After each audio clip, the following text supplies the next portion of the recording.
नमस्कार, मैं नेहा पंत। आज की तारीख के इस शो में रहूंगी आपके साथ। सरकार ने दलालों पर कैसे सर्जिकल स्ट्राइक शुरू कर दी है, इसकी एक्सक्लूसिव डिटेल देंगे हम आपको। लेकिन उससे पहले नजर डालते हैं इस वक्त की 10 बड़ी हेडलाइंस पर। कैश की किल्लत से 35वें दिन भी लोग परेशान। आरबीआई ने माना 4,61,000 करोड़ के नोट ही बाजार में आए। नोटबंदी पर लोकल सर्कल के सर्वे में लोगों की नाराजगी बढ़ी। तारीफ करने वाले 51% से घटकर 39% हुए। ABP news exclusive. नोट के दलालों के पीछे सरकार ने 9 एजेंसियों को लगाया। फाइनेंशियल इंटेलिजेंस यूनिट के हेडक्वार्टर में कंट्रोल रूम बना। बेंगलुरु में प्रवर्तन निदेशालय के अफसरों ने ग्राहक बनकर नोटों के 7 दलालों को धर दबोचा। बेंगलुरु में नोटों का घपला करते हुए करीब 17 लाख कैश के साथ सीबीआई के हत्थे चढ़ा आरबीआई का अफसर। भारत से 14,000 किलोमीटर दूर वेनेजुएला में भी नोटबंदी। 100 वाला बोलीवर नोट भारत के ₹1.5 के बराबर होने के बाद बर्बादी की कगार पर देश। कांग्रेस और आप ने गृह राज्य मंत्री किरण रिजिजू पर पद के दुरुपयोग करके ठेकेदार भाई की मदद करके अरुणाचल में 450 करोड़ के घोटाले का आरोप लगाया। एनकाउंटर में मारे गए आतंकी बुरहान वानी के भाई मुजफ्फर वानी के परिवार को जम्मू कश्मीर सरकार देगी हिंसा में मारे जाने पर मुआवजा। चुनाव से पहले अखिलेश यादव ने 7वें वेतन आयोग के मुताबिक यूपी के सरकारी कर्मचारियों की सैलरी बढ़ाई। और बिल्डर से राष्ट्रपति बनने जा रहे डोनाल्ड ट्रंप ने एक्सॉन मोबिल कंपनी के सीईओ रेक्स टिलरसन को बनाया विदेश मंत्री।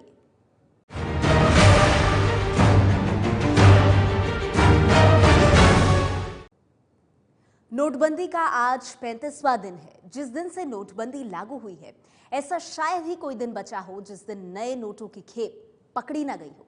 जैसे जैसे पुराने नोट बदलने की सीमा खत्म हो रही है, 2000 रुपए के नए नोट की बड़ी खेप बरामद होने की संख्या बढ़ती जा रही है। नए नोट के दलालों के पीछे मोदी सरकार की तीसरी आंख लग गई है।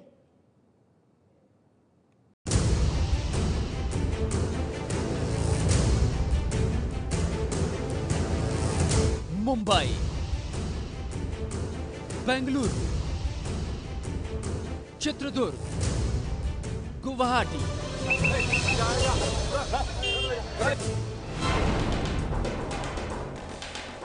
पिछले 24 घंटे में पकड़े गए नए नोट इस बात का सबूत हैं कि काले धन के खिलाड़ी न कानून से डर रहे हैं, न सरकार के चाबुक से।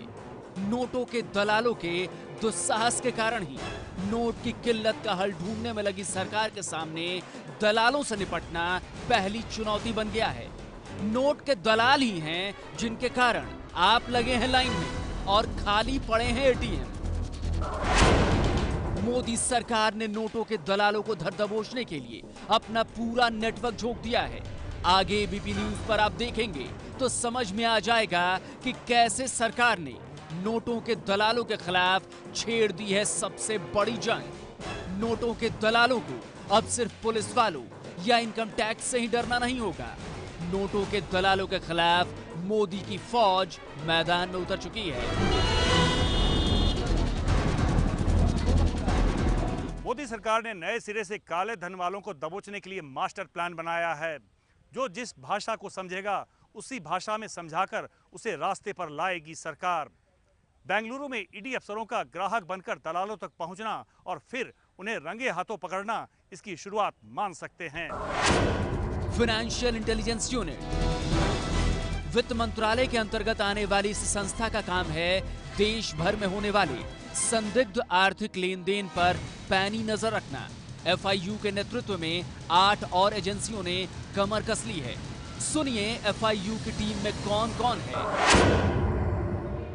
Revenue intelligence, income tax department, प्रवर्तन निदेशालय यानी ईडी, इंटेलिजेंस ब्यूरो यानी आईबी, खुफिया agency raw, CBI, national investigative agency यानी एनआईए और एयर इंटेलिजेंस यूनिट। नोटों के दलालों के खिलाफ छेड़ी गई जंग पर नजर रखने के लिए तैयार किया गया है 24 घंटे 7 दिन काम करने वाला एक कंट्रोल रूम। कंट्रोल रूम से हर संदिग्ध लेन देन पर नजर रखी जा रही है और इसमें मददगार साबित हो रही है डिजिटल तकनीक। एफआईयू के हेडक्वार्टर में नोटबंदी से ठीक पहले एक सॉफ्टवेयर अपग्रेड किया गया है। इस सॉफ्टवेयर की मदद से देश के किसी भी हिस्से में होने वाले ऑनलाइन ट्रांजैक्शन की जानकारी रियल टाइम बेसिस पर मिलती है और अगर लेन देन संदिग्ध है तो फौरन अलर्ट मिल जाता है। अलर्ट मिलने पर संबंधित एजेंसी को यह भेज दिया जाता है।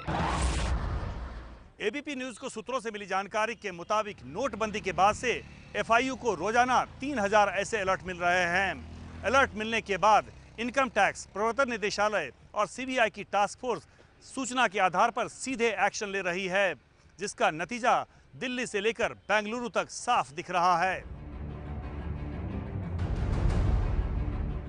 सरकार का एक और चेक पॉइंट है बैंक अधिकारियों के सामने रखा वो मॉनिटर जिस पर बैंक अफसर काम करते हैं। बैंकों में भी ऐसे सॉफ्टवेयर लगाए गए हैं जिनसे आरटीजीएस, एनएफटी के जरिए फंड ट्रांसफर पर नजर रखी जाती है। किसी भी खाते में 10 लाख रुपए से ज्यादा के जमा और निकासी पर फौरन अलर्ट जाता है। पहले ब्रांच के सीनियर अधिकारी को अलर्ट जाता है, उसके बाद वो हेड ऑफिस को जानकारी देगा। उस वक्त जो अधिकारी ड्यूटी पर है उसका नाम भी जानकारी में जाता है। इन सब के अलावा कस्टमर आइडेंटिटी मैनेजमेंट सिस्टम जैसे बैंकों में लगे सीसीटीवी कैमरों के जरिए भी ग्राहकों पर नजर रखी जाती है, जो बैंकों में अपना काला धन सफेद कराने के लिए पहुंचते हैं। जिन नोटों को आपके नजदीक के एटीएम तक पहुंचना था, लेकिन वो नोटों के दलालों तक पहुंच जा रही है, तो हम आपको बता दें कि सरकार ने इस पर भी तीसरी आंख का पहरा बिठा रखा है। दरअसल नोटों के डिजिटल ट्रेल पर बारीकी से नजर रखी जा रही है। सभी बैंकों को सख्त निर्देश हैं कि हर रोज का balance report, balance status, cash लेन देन की रिपोर्ट, संदिग्ध लेन देन की रिपोर्ट दें। एक नोट के आरबीआई के प्रेस से निकलने से लेकर उसके बैंक अकाउंट में जमा होने की जानकारी का आंकड़ा भी जुटाया जा रहा है। इसके अलावा जनधन खाते की रिपोर्ट और जीरो बैलेंस खाते की रिपोर्ट भी सौंपने का निर्देश है। इतना ही नहीं, रिजर्व बैंक ने सभी बैंकों को आदेश दिया है कि बैंक शाखाओं और करेंसी चेस्ट की सीसीटीवी रिकॉर्डिंग को अगले आदेश तक संभाल कर रखा जाए।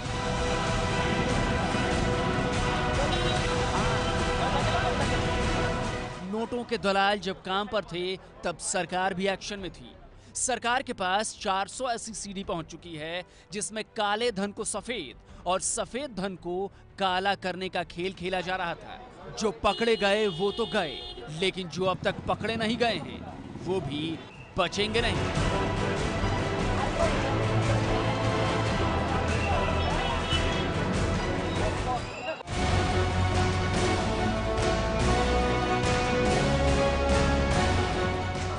नोटबंदी के 35वें दिन भी लोग 2-2 हजार के लिए लाइन में। कहीं कैश खत्म, कहीं कैश के नाम पर 2-4 हजार मिल रहे हैं। लंबी लाइन, खाली एटीएम की कहानी आप रोज सुन रहे हैं, देख रहे हैं, लेकिन आज आप ये जानकर हैरान हो जाएंगे कि पिछले 15 दिन में देश के अलग अलग शहरों से करीब 229 करोड़ रुपए का काला कैश मिल चुका है। जो कैश आपको नसीब नहीं, वो काले धन वालों की तिजोरियों से मिल रहा है। आखिर कहां से पैदा हो रहा है काला कैश? कौन इनको दे रहा है इतना कैश? एबीपी न्यूज ने कल ही आपको दिखाया था कि कैसे बैंकों में खुल गए हैं नोटों के काले बाजार, जहां से नोटों की हो रही है काला बाजारी।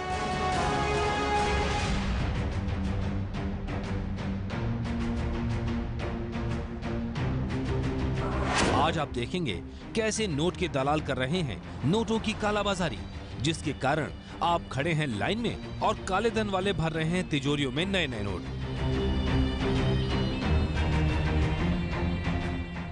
नोटों के इस काला बाजार और काले बाजार के दलालों को बेनकाब किया है प्रवर्तन निदेशालय यानी ईडी ने।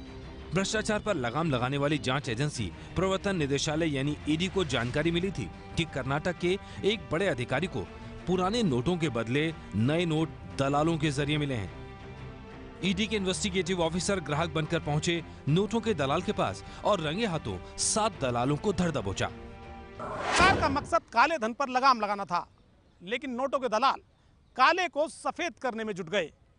ऐसे में सरकार ने दलालों पर ही शिकंजा कसने की योजना बनाई और कर्नाटक में 93 लाख रुपए के नोटों के साथ पकड़े गए 7 दलाल।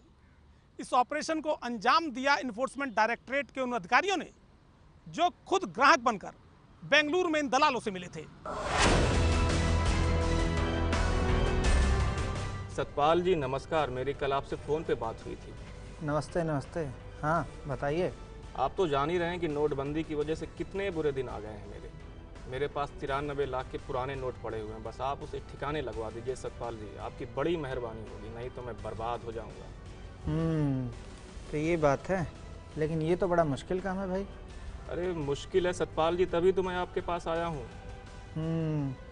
ठीक है, लेकिन आप तो जान ही रहे हैं कि पुलिस और जांच अधिकारी कितना पीछे पड़े हुए हैं। अगर जरा सा भी पता चला ना तो हम सबका पत्ता साफ हो जाएगा। आप सही कह रहे हैं सतपाल जी, लेकिन मैं आपकी बात समझ गया हूँ। पूरा कमीशन मिलेगा आपको, पूरा कमीशन, घबराइए मत, बस मेरा काम करा दीजिए किसी तरीके से। अच्छा, रकम लेकर आए हैं? हाँ रकम लेके आया हूँ, पूरे 93 लाख इस बैग में है सतपाल जी। अरे भाई गुलशन, ये रख ले और वो साहब को नए वाले नोट दे दे। सतपाल जी बहुत बहुत शुक्रिया। बस इसका ध्यान रखिएगा कि किसी को कानो कान खबर ना हो। अगर किसी को पता चला ना तो हम सबका पत्ता साफ हो जाएगा। You are under arrest mister Satpal, तुम्हारा खेल खत्म हुआ। मैं ईडी से हूँ, गिरफ्तार कर लो इसे। इन दलालों को पकड़ने के लिए ईडी अधिकारियों को नाको चने चबाने पड़े, क्योंकि दलालों का ये जाल इतना गहरा था कि पायदान में सबसे नीचे खड़े दलाल को ये पता ही नहीं था कि नए नोट दे कौन रहा है। ये दलाल नोट बदलने के लिए 20 से 35% तक की दलाली ले रहे थे। नोटों की दलाली कमीशन की बदौलत चल रही थी। कर्नाटक में दलाली का रेट था 20 से 35% तक, यानी 1 लाख के पुराने नोट बदलवाने हैं तो 20 से 35 हजार रुपया देना होगा। 1 लाख के पुराने नोट के बदले मिल रहे हैं 65 से 80 हजार रुपए। दलाली के खेल में बैंक वालों के शामिल होने के आरोप पहले ही लग चुके हैं, लेकिन आज तो आरबीआई का ही अधिकारी खेल में शामिल पकड़ा गया। आरबीआई बेंगलुरु में तैनात सीनियर स्पेशल असिस्टेंट के माइकल और उसके 3 साथी नोट बदलने की दलाली कर रहे थे। बेंगलुरु में स्टेट बैंक ऑफ मैसूर की कुलेगला शाखा के अधिकारियों से माइकल गैंग की सांठगांठ थी।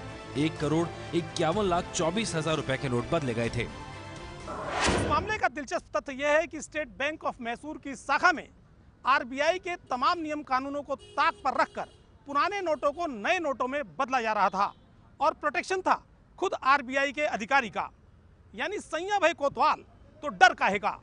इस मामले में पूछताछ और जांच अभी जारी है। नोटों के दलाल कहीं भी हो सकते हैं। हो सकता है कि लाइन में आपके आगे पीछे हो या बैंक में कैश गिन रहे हो। कैश गिनते गिनते आरबीएल बैंक के कर्मचारियों ने एक दूतावास को ही ठगने की कोशिश की। नोटबंदी के बाद लोग बैंक और एटीएम में पैसे के लिए धक्के खा रहे हैं। जो कैश के हकदार हैं वो अपना नंबर आने का इंतजार कर रहे हैं, और कैश के चोर चंद रुपयों के लिए देश से गद्दारी कर रहे हैं, क्योंकि नोटों के दलालों ने नए नोटों को बैंकों से निकालने के लिए बनाया हुआ है चोर दरवाजा। एबीपी न्यूज को सूत्रों से पता चला है कि कैश की चोरी का शिकार हुआ है दिल्ली में किसी देश का दूतावास। उस दूतावास का खाता है रत्नाकर बैंक लिमिटेड यानी आरबीएल बैंक की दिल्ली ब्रांच में। दूतावास ने कुछ दिन पहले कुछ बड़ी रकम आरबीएल के ब्रांच में नए और पुराने नोटों में कैश जमा कराया। भीड़ होने के कारण कैशियर ने कहा कि आप कैश छोड़ जाइए, आपको डिटेल ईमेल कर देंगे। दूतावास स्टाफ ने बात मान ली। नए नोट के डिटेल नहीं लिखे होने का फायदा उठाया बैंक कैशियर ने। दूतावास के स्टाफ से उसने नए नोट तो ले लिए, लेकिन बैंक के रिकॉर्ड में दिखा दिया कि सिर्फ पुराने नोट ही जमा कराए गए हैं। बैंक कैशियर ने काउंटर पर नए नोट लेकर उसे अलग रख दिया और पुराने नोट मिलाकर बैंक में जमा करा दिए। दूतावास की आपत्ति के बाद बैंक कैशियर समेत 3 लोगों को सस्पेंड कर दिया गया है। आरबीएल बैंक ने एबीपी न्यूज को ईमेल भेजकर कहा है, दिल्ली के वसंत विहार ब्रांच में ऐसी घटना हुई है। क्लाइंट के साथ मिलकर संतोषजनक तरीके से मामला सुलझाया गया है। कोई स्टाफ अनियमितता करते पकड़ा जाएगा तो उसे बख्शा नहीं जाएगा। नए नोट चोर दरवाजे से बाहर चले जाते हैं उन लोगों के पास जो पुराने नोटों के काला धन को नए नोटों से बदलवाना चाहते हैं। बैंक कर्मचारी को इसके एवज में कमीशन दिलाता है दलाल। इससे बैंक के पास नया नोट नहीं रहता, जिसके कारण बैंक नए नोट ना तो काउंटर पर कैश लेने वालों को दे पाता है, ना ही एटीएम के लिए नए नोट बचते हैं। दिल्ली से आशीष कुमार सिंह और शिशिर सिन्हा की रिपोर्ट। तो बैंकों का ये चोर दरवाजा आपने देखा। भारत में नोटबंदी हुई तो लैटिन अमेरिकी देश वेनेजुएला को भी अपने देश को बचाने के लिए नोटबंदी का रास्ता अपनाना पड़ा। जी हाँ, नतीजा ये हुआ कि वेनेजुएला भी अब लाइन में लग गया है। नोटबंदी से देश को बचाने की ये कोशिश है उनकी। ये मुद्राएं कानूनन अमान्य होगी। 8 नवंबर को पीएम मोदी के एक भाषण से देश की तस्वीर बदल गई। भारत से 14,000 किलोमीटर दूर एक देश वेनेजुएला की भी तस्वीर कल राष्ट्रपति निकोलस मादुरो के आदेश पर बदल गई।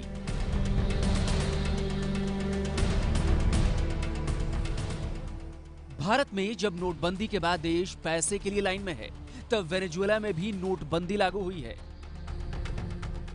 भारत में काला धन बाहर लाने और जाली नोटों के नेटवर्क को ध्वस्त करने के लिए पीएम मोदी ने 500 और 1000 के नोट बंद किए थे। वेनेजुएला में सबसे बड़ा नोट 100 बोलीवर का बंद किया गया माफिया की कमर तोड़ने और आसमान फाड़ महंगाई को रोकने के लिए। भारत और वेनेजुएला में बुनियादी फर्क यह है कि भारत की अर्थव्यवस्था मजबूत है, लेकिन वेनेजुएला के आर्थिक संकट की कहानी सुनकर आपके मुंह से बस आ ही निकलेगी। वेनेजुएला में सबसे बड़े 100 बोलीवर नोट से एक टॉफी नहीं खरीदी जा सकती। वेनेजुएला का 100 बोलीवर भारत में 1.5 रुपए के बराबर है। रेस्टोरेंट में लंच, डिनर या सुपरमार्केट से सब्जी, किचन का सामान खरीदने के लिए बैकपैक भर के बोलीवर नोट ले जाना पड़ता है। 1 लीटर दूध 13,000 रुपए में, 1 अंडा 900 रुपए में और 1 किलो आटा 1350 रुपए में मिलता है। भारत में महंगाई दर 4-4.5% के आसपास है, लेकिन वेनेजुएला में 180% है। दुनिया में सबसे ज्यादा महंगाई दर वाले देश के हालात को देखते हुए अंतर्राष्ट्रीय मुद्रा कोष ने अगले साल 2000% कीमतें बढ़ने की भविष्यवाणी की है। वेनेजुएला की विकास दर -4.5% है। ऐसे ही हालात के कारण मार्च में इमरजेंसी भी यहां के लोग झेल चुके हैं।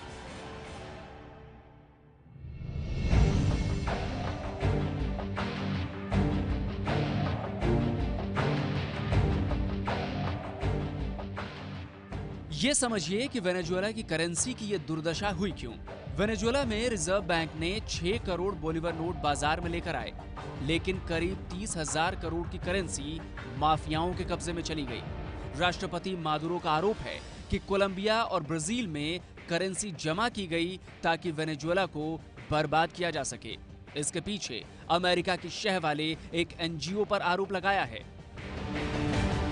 नोटबंदी के बाद वेनेजुएला सरकार 6 तरह के नए नोटों और 3 तरह के नए सिक्के 72 घंटे में बाजार में उतारने वाली है। 72 घंटे तक वेनेजुएला समंदर, सड़क और हवाई रास्तों से कटा रहेगा ताकि विदेश से एक भी बोलीवर देश में घुस न पाए। जहां जिसके पास बोलीवर है, या तो उसे फेंकना होगा या नष्ट करना होगा।